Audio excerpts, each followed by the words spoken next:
Good morning. So last time we spoke about the focus on the negative, Shiur.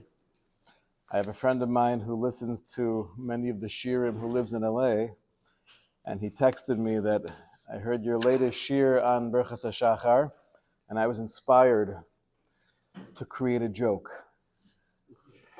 What bracha do you say when you're buying a very overpriced water bottle? Shiur Desani.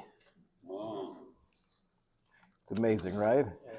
The Shiurim are having an impact all throughout the country, creating deeper levels of avodas Hashem. So we explained that Shiur Asani is really an expression of our humility. We don't understand most things about the universe, but we can be thankful for who we are. Shiur Asani is also a recognition that everyone has their place, and I don't question any of the creations of HaKadosh Baruch Hu, but I could still be thankful for my incredible brachos. So now I'll go through these first three brachos, right? These are the three that are mentioned in the Gemara in Menachos. Shiur Asani Goy, Shiur Asani Eved, Shiur Asani Isha, or Sha'asani Kyrtzono, the bracha that women say. So the bracha of Shiur Asani Goy. Baruch atah Hashem Elokeinu melech haolam, Shiur Asani Goy.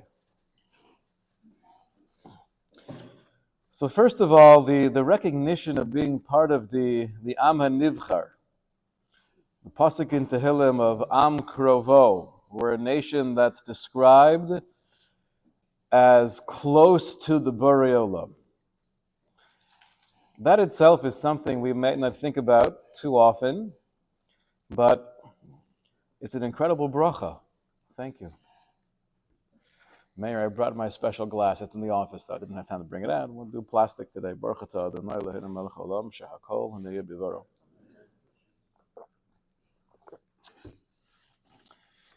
So you have the national appreciation of being part of the Am HaNivchar, the nation that's given the role throughout history of being an Or L'Goyim, uplifting humanity, bringing a sense of moral clarity to the world. That's an incredible privilege. And then individually, Banim atem l'Hashem Elokeichem, we know that the perspective of HaKadosh Baruch Hu is not just a national perspective that Klal Yisrael is B'ni B'chori, but each one of us is described as a ben, a bas, or a ben melech, a bas melech, and that's an incredible simcha. The infinite Borei Olam is Avinu Shebeshamayim. That's a unique status that we have. Now, obviously, structurally in these three brachos, we're thanking Hashem for mitzvos that we have, in contrast to. So in contrast to the non-Jewish world, they have 7 universal mitzvos, and we, Baruch Hashem, have Taryag mitzvos. In contrast to an Eved Kanani, someone who's not Jewish who becomes an Eved, they now take on the same mitzvos as women. So we say Shiur Asani Eved, that we have more mitzvos than an Eved, and Shiur Asani Isha is saying we have more mitzvos than women. And we'll see what the women say, Sha'asani Kyrtzono. But beyond the quantity that we have more obligations and more connection points to the Borei Olam, there's this intrinsic distinction that Am Krovo and Banim atem l'Hashem Elokeichem that we're thanking HaKadosh Baruch Hu for every day. Now, part of this bracha is really connected to a thought experiment, which is, if you found out this morning, right after davening, you go outside, take your phone out of the special box, and you see you have an email, the genetic testing is back. And it turns out, beyond the shadow of a doubt, you're not really Jewish.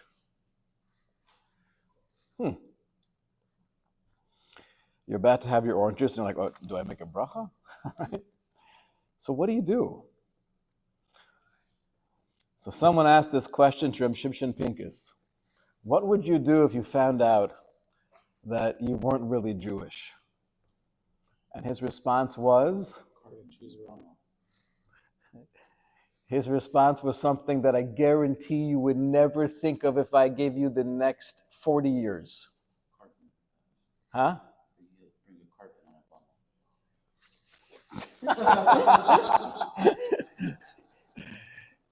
Okay.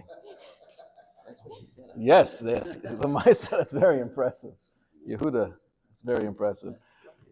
Reb Shimshon Pincus said, I would be makriv a carbon on a bama. I would create my own mizbeach that a non-Jew is allowed to do. They don't have a restriction of dafka bringing karbanos to the base of Mikdash. And I would be makriv a carbon to Hashem, having the opportunity to serve Hashem in a way that generally I'm not allowed to do. And then I'd be Megayer. Okay? That's what you were thinking also, all right? I thought it was a cheeseburger. I would eat Birchos.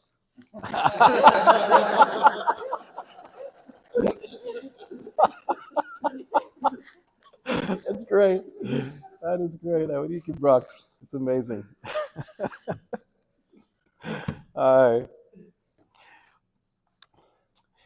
Rav Wolbe speaks about the hashkafa of just appreciating what it means to be part of Klal Yisrael, to live as a Yid, to have the mitzvos, to have the status of a ben melech, a bas melech. There are definitely more responsibilities, but the opportunity is something that is more than words can describe. And you ask the question, what zchus do I have? Rabbi Daniel, what zchus do you have to be part of the Am HaNivcher, to be described as Banim Atem LaHashem Elokeichem? What did you do to deserve that? Nothing, right? It's an amazing zchus. I want to read to you, this is an incredible paragraph in the Yesod of Sharash Avoda when he spells out what to have in mind when saying the brach of Shelo Asani Goy. Ki yiten adam alibo godel hasimcha v'chedva b'ma sheyatzu baro so hayotzer u'bore yisborach v'yisale b'toch adas b'nei Yisrael am kadosh ha'Yisraeli. A person should be overwhelmed with deep-rooted joy, thinking about the fact that HaKadosh Baruch Hu has created me as part of the Am Kadosh HaYisraeli. V'lo yatzu baro so bein Am min ha'akum v'haya oved u'mishtachave lekochavim u'mazalos. I could have been born in any time, in any place, part of any culture or tribe or pagan group, and I could have been born into a reality that was corrupt and so far away from any light of truth. V'lo hayodeh klal mehabore milukuso yisborach. And it's very likely I could have been in a situation where I would have no knowledge of HaKadosh Baruch Hu. Gam lo hayodeh klal me Torah kadosha v'tamima. I could have been born into a situation where I would have no exposure to the Torah kadosha tamima. Umigvurosa v'niflaosa v'chachmaso hanifla shenachnu am kadosh yodim mituraso hakadosha shenosan lanu. And I could have been in a society, I could have been in a family, I could have been in a world where I would have no understanding or appreciation of the depth and the wonders of the Torah HaKadosha.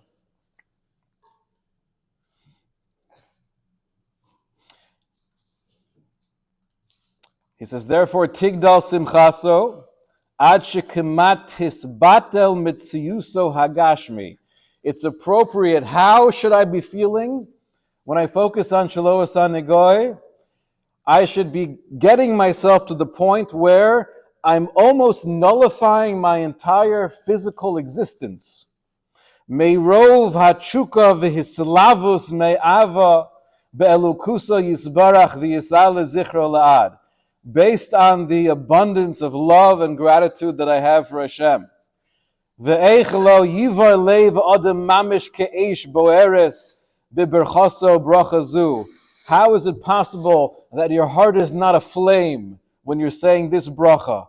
meiro v'chedva v'simcha, v'yitein shevach v'hodah tzuma b'machshavato, al zeh laHashem yisala mitoch umko deliba. And I should be pouring out expressions of gratitude from the depths of my heart. Al shebocharo so bechelko v'gorolo hakodosh ba'am kodosh ha'Yisraeli ulehidavik belukuso malchuso v'adnuso yisala v'yisromam zichro la'ad ubevadai she'af b'shar shos hayom. And for sure, even different points throughout the day. Af lo be'esa miras habracha zu. Even when I'm not formally saying this bracha as part of Birchos HaShachar, Roy v'yasher l'chol mi'asher b'shem Yisrael yichuna. It's appropriate for every Yid.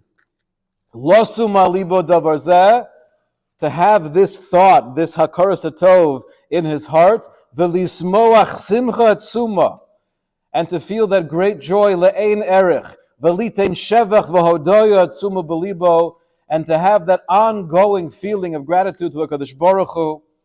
Ubevadai avodas halev shel kavanazu ratzuya hilivnei Hashem yisbarach, and this recognition, this appreciation, gives Hakadosh Baruch Hu so much nachas ruach. Imagine having this paragraph in mind before saying Shelo Asani Goy. Now, it doesn't mean we have to take 10 minutes in the bracha of Shelo Asani Goy, but it's something that if we meditate on in somewhat of a hergel, like he said in the previous piece that we saw together, the whole notion of saying these brachos is that there should be at least a pause of machshava, before, during, after, but at some point there's a pause of machshava of what am I saying? And the basic theme of Shelo Asani Goy is, thank you HaKadosh Baruch Hu. The odds of me being here right now are kamat zero, and don't know why, don't know how, but I'm incredibly grateful for this opportunity to connect with you, Shelo Asani Goy. And then to expand on it.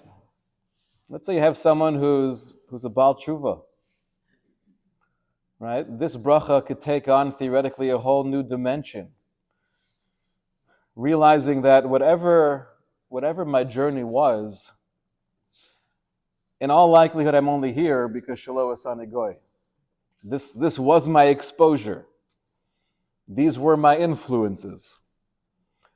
You know, the reason why when I saw Rabbi G in the Breeze Walk, I had any havamina of speaking with him is because I'm a Yid.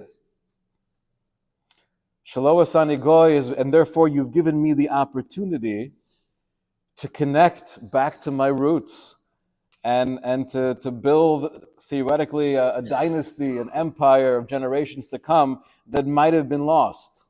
But it's all because Shelo Asani Goy. And then you take it one step further, which is very interesting. Does a ger say this bracha? Right? Someone who's not born Jewish. So on one hand, now they're just as Jewish as anyone else's. They're more Jewish. They mamish chose it. They embraced it. A Yid is a Yid. The way the Ramchal speaks about the concept of Gerus in the Derech Hashem is he says there's this Elon of Avram Avinu. There's this metaphorical tree. And all of Klal Yisrael are branches from the same shorish, from the same source of nourishment. And when a person makes that decision to be Megayer, they're becoming one of the branches on the Elon Shel Avram Avinu, so they're getting the same nourishment, the same Matan Torah, the same Kedusha of Am Krovo. They're part of Klal Yisrael. But you could still argue, I can't say the bracha of Shelo Asani Goy because that's not true. So this happens to be an interesting debate in the poskim. Right? Ayin Sham V'du Ketiv, but it's an interesting discussion. Some were of the opinion they should not say that bracha, they should change it slightly. Maybe She'asani Ger, that you helped me in the process. You've given me the siyata d'shmaya throughout my life to find that neshama within me. Others say it's inappropriate to say a bracha of She'asani Ger because HaKadosh Baruch Hu didn't do it. Hakol b'dei shemaim chutz mi'yer shemaim. This was your choice. And others say you're allowed to recite the bracha Shelo Asani Goy because you're now part of that reality. You're now part of Klal Yisrael. So different opinions. So that's the bracha of Shelo Asani Goy. The bracha of Shelo Asani Eved. By a show of hands, who has incredible hislavos, a fire and a passion when saying the bracha Shelo Asani Eved? Many people have a hard time relating to this, right? We live in a world where, Baruch Hashem, although there are millions of people throughout the globe who are enslaved, but at least in our bubble, we don't see Abdus. We don't have that exposure. Shelo Asani Eved, okay, shkoyach. So what do we have in mind? We said the bracha Shelo Asani Eved. So I'll share with you a couple of different levels, and then we'll try to just have one basic theme. Shelo Asani Eved, an Eved means that I don't really have my own bechira. I'm stuck within somebody else's world. So many of the Svarim say, when we say the bracha Shelo Asani Eved, part of the intention is, I'm not trapped. I'm not subjugated to somebody else. Or I'm not predestined to make certain decisions. But I have the incredible gift, the gift that defines humanity, which is the gift of Bechira. I have free will. That places us in a whole different league than everything else in the universe. Right? Do aliens exist? It's a good Sunday morning topic. So the answer is likely, of course they exist. There are hundreds of billions of galaxies all throughout the universe. So very likely there are all different forms of life. If you just go 10, 20, 30 miles below the sea, we're still discovering new forms of life. And many of those forms of life kind of look like aliens. So l'chara, in the vast and expanding universe, you have all different creatures. It could be. The assumption, though, is, without quoting sources, the assumption is they don't have bechira. Same madrega, they might be sophisticated, they might be brilliant, they might have a different form of life, but bechira is something that's uniquely human. So Shelo Asani Eved is, I'm not enslaved to destiny, I have bechira. So that's more of a philosophical connection. There are people that are enslaved, and they're just because of people that are around, and they have to behave a specific way. So if you're defining it. So we're going to get there. First, we're starting off with the philosophical idea of that I'm not an Eved. Now, right, getting a little bit deeper would be the notion of emotional freedom. The Kuzari has a famous piece where, during the conversation between the Chaver and the Kuzari, so the king of the Kuzars asked the question to the rabbi, in your religion, how do you define the chassid? What's a righteous person? So the rabbi answers back, a chassid hu hanizhar b'medinoso. It's someone who's very careful in the way he takes care of his country. And he never neglects the needs of any particular segment of the population. And he listens to those people in need. And he's there for everyone. So the question of the Kuzar king back to the rabbi is, did you not hear what I said? I said, what defines a pious person? And you're talking about a political leader. So the rabbi says back, no, I'm describing a chassid. Chassid hu mishu hu moshel. The righteous man is someone who has the ability to be in control. Not control of others, but nishma bechushav v'kochosav hanafshim v'hagufim umanhigam hanhoga hagufis. The chassid is someone who's able to have control over his different emotions. Being moshel b'medinoso, meaning I'm guiding. I'm aware of, I'm in tune with my feelings, and I'm able to have control over my decisions, my moods, my emotions. That's the definition, writes the Kuzari, of a chassid. So when we say Shelo Asani Eved, part of the intention is, not only philosophically do I have Bechira, and therefore I can make meaningful choices, and therefore there's the whole notion of schar, because it's through my own decision-making process, and therefore there's schar. But I'm not an emotionally trapped being. I'm not driven only by instinct. I'm not driven by the fact that, well, because I'm hungry, I don't have a choice but to lash out at you. I can control myself. Sometimes it's harder than others, depending on how annoying you are, right? But I have shalita. So that's emotional freedom.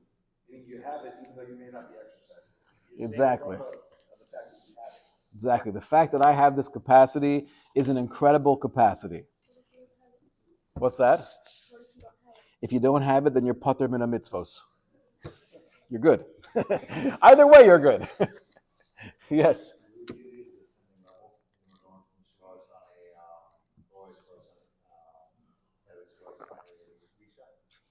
The basic technical difference is Shelo Asani Goy, Shelo Asani Ev, Shelo Asani Isha is, right, how many mitzvos we have in contrast to other human beings. So it's not levels of based on that, then. Right, levels of how many mitzvos we have, but within each bracha there's a lot to focus on. So I want to read to you from Rav Kook. Okay, Rav Kook writes, this is not on the sheets. My secretary didn't have time to copy this morning. Ha'hevdel shebein ha'eved leben chorin, the difference between someone who's an eved, who's enslaved, in contrast to someone who's free. Einenu rak hevdil mamadi. It's not just based on circumstance. Mashu b'mikra zehu meshubed la'acher v'zehu bilti meshubed. It's not just you're enslaved and I'm not. Anu yecholim limtso eved maskil shuruchohu mole cherus. You could find someone who might be physically an eved, but his spirit is filled with freedom. Incredible story when the Balatanya was imprisoned. For how many days? This is your wheelhouse. I think it's 53. 53 days the Balatanya was in prison.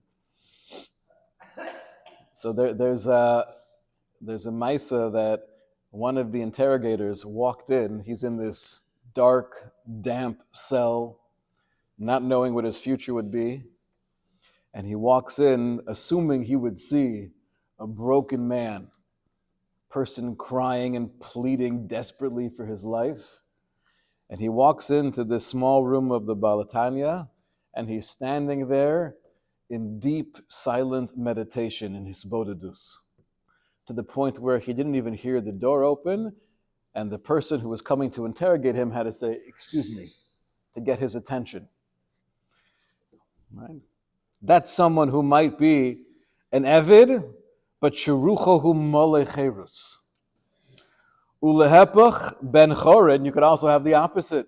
You could have someone who, I'm free, no one's telling me what to do, but Ruach shel Evid, but he has the spirit of an Evid. HaCherus hatzivoniti oso haruach hanasa. What is Cherus? It's that Ruach that uplifts a person. Sheha'adam v'chein ha'am bichlal, that an individual or a nation, misrome mal yada, we can be uplifted by this sense of Cherus. A Cherus that a person is neman la'atzmiut ha'panimi shelo. I could be faithful to who I am. Lehatachuna hanafshish shel tzelem elokim asher bekibo, to that unique neshama, that tzelem elokim that I have. Ubetachuna kazos efshel lo lehargis as chayim betor chayim, and when I have this perspective, where I understand that I'm free to be who I am, to tap into the unique qualities of my neshama, That's described as real living. Then you're alive. However, if you have someone who's trapped and always thinking and then rethinking, b'meshehu tov v'yofo eitzel ha'acher, what's going to be pleasant and admirable to others? Hasholed alav eza shlita, because they have some level of control over me because of my lowly psychological state. Bein shehi reshimis, bein shehi musaris. Doesn't make a difference why I feel compelled, why I feel the pressure of others that I have to live up to. And it's not coming from a holy place of wanting to strive to be like other tzaddikim. That's a beautiful kinasofrim. Kinasofrim is tar b'chachma. But this is just that unhealthy competition and insecurity of needing to fit in exactly like everyone else. Then you're an Eved. So when we say the bracha, Baruch Atah Hashem, Elokeinu melech haolam, shelo asani ovid, the idea is, by nature, I'm not an Eved, I have Bechira. Spiritually, I have my own unique neshama, and I can tap into what that neshama is and what that neshama needs.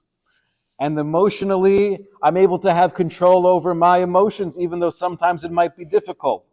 I can't blame my mood, I can't blame my parents, I can't blame my circumstance for being insensitive to somebody else. That's my call. I have Bechira, I have Shlita, I'm Sholed al Medinaso. This is my country that I'm in control of.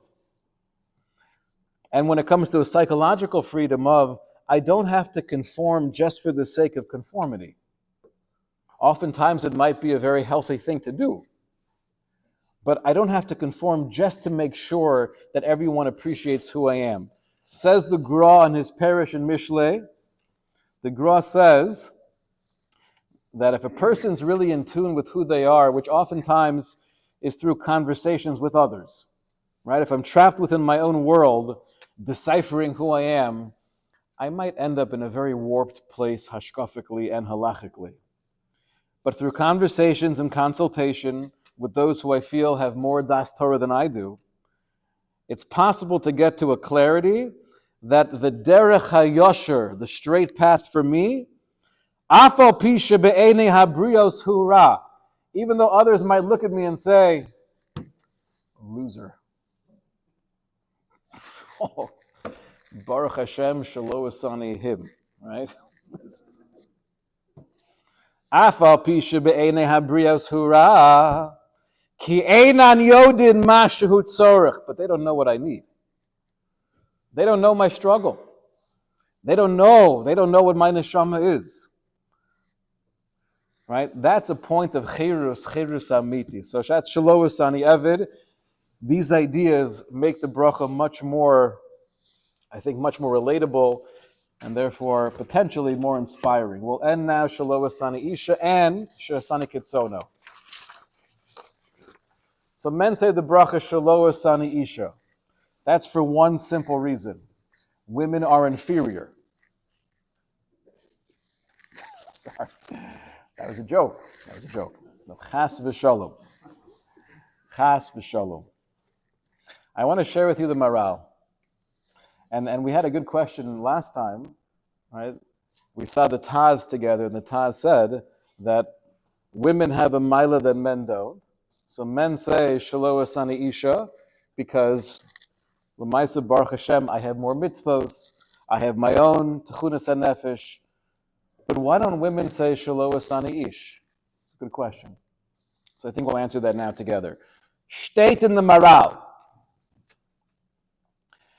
The Maral describes one of the main differences between men and women. This is towards the middle of the paragraph. He's commenting on the Chazal that at Matan Torah, women were spoken to first. Right? The only time in human history we had this national revelation of the infinite Borei Olam communicating directly with an entire nation. The women of Klal Yisrael were the first ones to receive the Devar Hashem. And the language, kaviyachol of Hashem to the women was b'lashon raka. It was in a gentle expression. In contrast to Bnei Yisrael, the men, it was koshin kegidin. mamish harsh.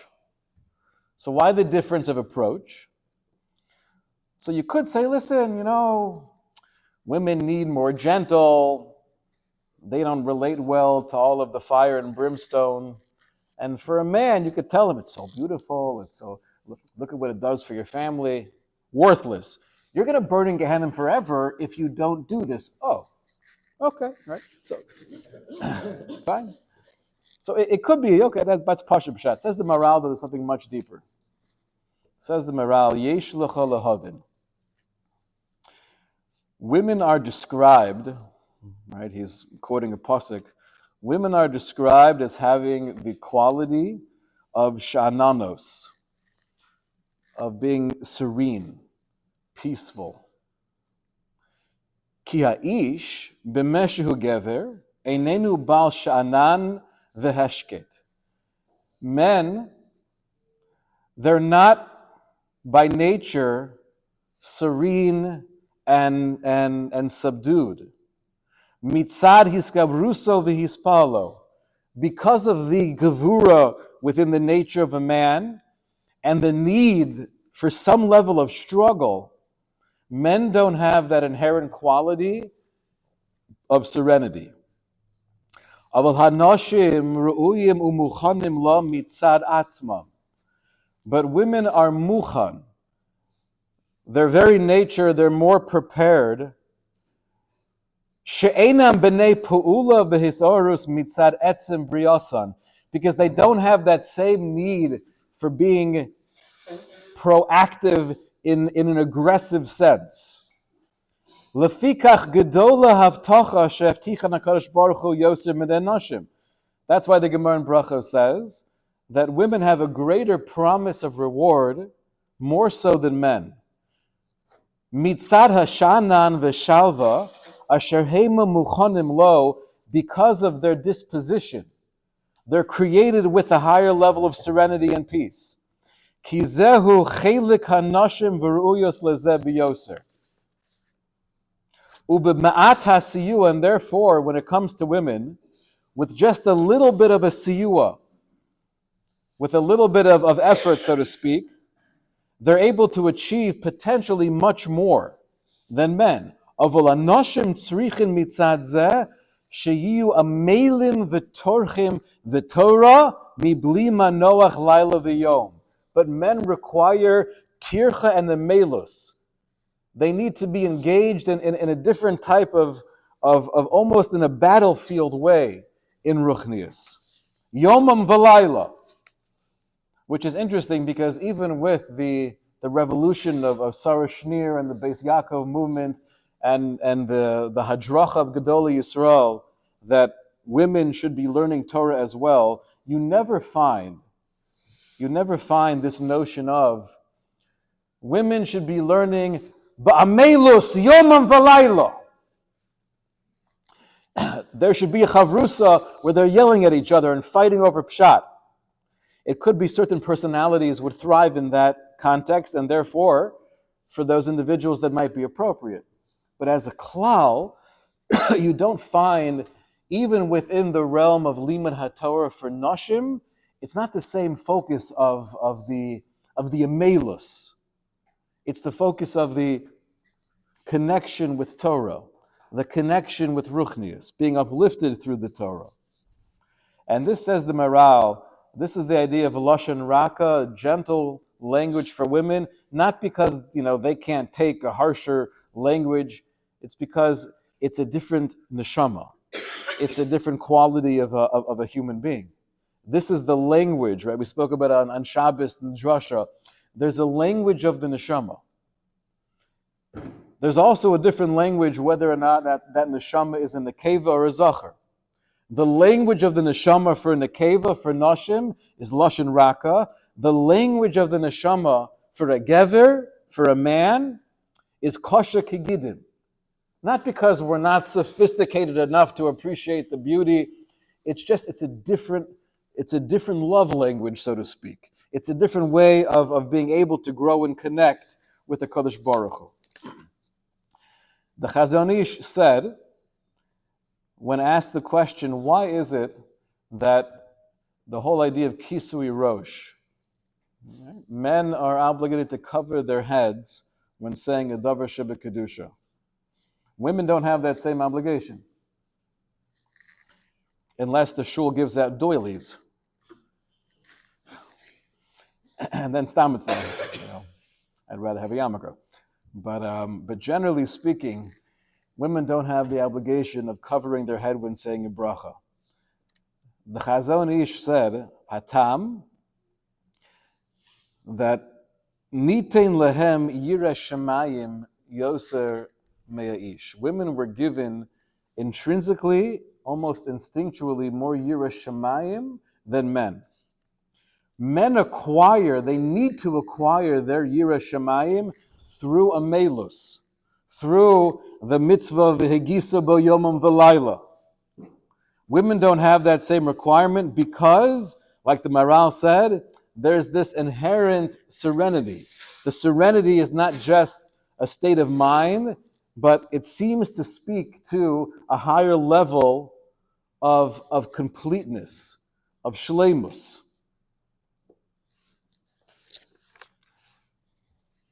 Now it's interesting, when women said the bracha, שעשני כרצונו. So we find this language of כרצונו in different places in the liturgy. It's a good word, no? Liturgy. Baruch Hashem for Sfaria. Now we know what liturgy means, right? Steht in the Siddur. So for example, the bracha for Mariv, we say that the Kadosh Baruch Hu is Mesader, the entire universe, b'mishmer oseim b'rakia k'rtzono, according to his will. We have in Kaddish, Yiskadel v'yiskadei shmei rabba ba'amad divarach hirusei. What does that mean? Ba'alma, in the world, divara, that he created, hirusei, that's the Aramaic for k'rtzono, according to his ratzon.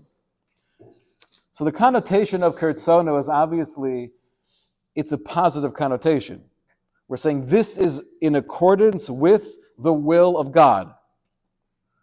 When women said the bracha of שעשני כרצונו, they're saying, you've made me in accordance to your will. According to the Maral, it's very reasonable that k'rtzono means I am closer to that shleimus. I am instinctually, I am naturally closer to the wholesomeness of what a human being is trying to accomplish. That could also be the reason why women don't have the same number of mitzvos that men do. Why do men have more mitzvos? Likely it's tied into the whole theory of the Maral, and there are many svarim who make this point, that if there's a need for a man to get here, to get to the top of the mountain, there's a need for a melus and yagia. That's the language of our soul. We need the fight. We need the milchama. The fight of every man is to make it to the top of the mountain. The fight of every woman is to make sure they don't fall from the top of the mountain. Everyone has their own unique struggle, but it's a different starting point. It's a different milchama. This is very likely connected to the idea of kol kavod bas melech panima. The mahus, the essence of a bas melech is panima. It doesn't require the same fighting and a melus and toil, but it does require a dignity. It requires being able to maintain that level of sha'anan, of serenity. It's interesting, the mitzvah of bris milah we only find by boys and not by girls. The understanding of the mitzvah according to the Sefer Chinuch is that Ratza lios hashlama al yedei adam. HaKadosh Baruch Hu wanted to demonstrate that the hashlama of the human being, it's all yedei adam. It has to be through you. V'lo bara sholem mibetin. Don't think you're created sholem mibetin. You're not coming out of the womb as a complete entity. L'ramez alav ki kasher tashlum tzuras gufo yado. But the remez, the message of the mitzvah of bris milah is that in order to bring yourself to a state of shleimus, Ki biyodo lahashlim tsuras nafsho behechsher puloso. It's hakol biyodcha. You have the ability to get yourself there, but it requires your intervention. According to the Maral, philosophically speaking, why is it that the mitzvah of bris only has shaykhs to boys and not girls? It sounds like because girls are born more shalei mibetin. It doesn't mean that women are better than men. It doesn't mean that men are better than women. Rav Moshe says unequivocally, the Kedusha of Klal Yisrael is equal across the board, Noshim and Anoshim. Same level of Kedusha. But you see the tafkid, right? The role of that neshama in this world, it's a different path. It's a different avoda. So men say the bracha, Shelo Asani Isha. What do men have in mind when you say that? Baruch Hashem, Shelo Asani Isha, that I wasn't made Kyrtsono. I wasn't made Shalom Betin. That would be the greatest churban for me, given my neshama of what I need. I need a melus. I need yagia. I need v'hagisa boyom and v'layla. I need the milchama. Baruch Hashem, Shelo Asani Isha. I have more mitzvos than women do, because this is exactly what my neshama needs. And when women say the bracha of Shasani Kyrtsono, it's not being said with a sense of submission. Listen, really I'm second class, but okay, I trust you. Shasani Kyrtsono means, thank you, HaKadosh Baruch Hu, for making me Kyrtsono. You're making me according to your will. I am more of a shalem intrinsically. I am more whole and more serene. I do have more yiras shamayim intuitively. I don't need a head covering when saying a bracha. Why don't women say Shelo Asani Ish? Because you can't say thank you for making me in a way where I don't have more mitzvos. That would be totally inappropriate. Shelo Asani Ish. Thanking Hashem you don't have more mitzvos? That you can't say. Shasani Kyrtsono, then we say in the positive, thank you for making me according to your will, because this is my tafkid. So we have here Shelo Asani Goy, right, the Yesod V'Shorosh Avoda, overwhelmed with joy. Goy rhymes with joy, right? Shelo Asani Eved, I'm not enslaved to the world around me. I could be authentic, I could be true to myself and true to HaKadosh Baruch Hu. Shelo Asani Eved. Shelo Asani Isha is, Baruch Hashem, I have more mitzvos because this is what I need to climb to the top of the mountain. And Shasani Kyrtsono, Baruch Hashem for making me on the top of the mountain with my own struggles, needing to stay here. But Shasani Kyrtsono, I appreciate being created with this added yiras shamayim and recognition of you. Shkoyach Rabbi Light.